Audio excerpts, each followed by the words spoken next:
Dobré ránečko, aj keď toto video vychádza až večer. Vítam vás pri mojom chaotickom vlogu. Ak by sa vám tieto videá páčili, tak dajte vedieť. Samozrejme, každé ráno začína s banánikom, alebo respektíve s raňajkami a sharing is caring, takže podelím sa s gulášom, a.k.a. mojim zácom.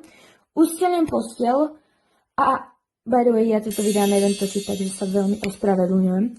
Samozrejme, prezlečem sa z pyžamka, samozrejme, aj rozpustím vlasy a premením sa na túto strigu.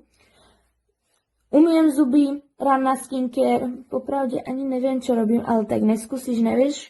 Snažím sa nejako učesať moje vlasy, ale tak nevždy to vyjde. Ešte niečo musím porobiť, tak to robím, aj keď sa mi nechce. A samozrejme, najlepšia časť dňa, idem čítať. Potom som ho chcela natočiť môj obed, ale radšej som natáčala nožiček, takže užívajte si pohľad na nožiček. Pekne spápam celý obed a potom sa rozhodnem, že časť umyslí vlasy, takže idem umývať tieto moje veľmi masné vlasy. Dávam to takto pesničku, aby ste sa mi nenudili.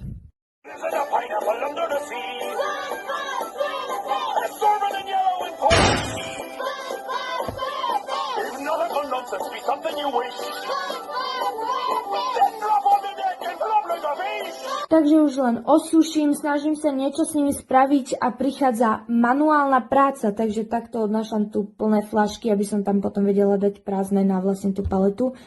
Odmontovávam zo starého gauča tieto nožičky, aby sme to mohli dať na zberný dvor. Tu môžete vidieť vo výťahu, ako vyťahujeme ten gauč a vlastne ja potom tam naložím tieto prázdne fľašky, ktoré odnesieme dole.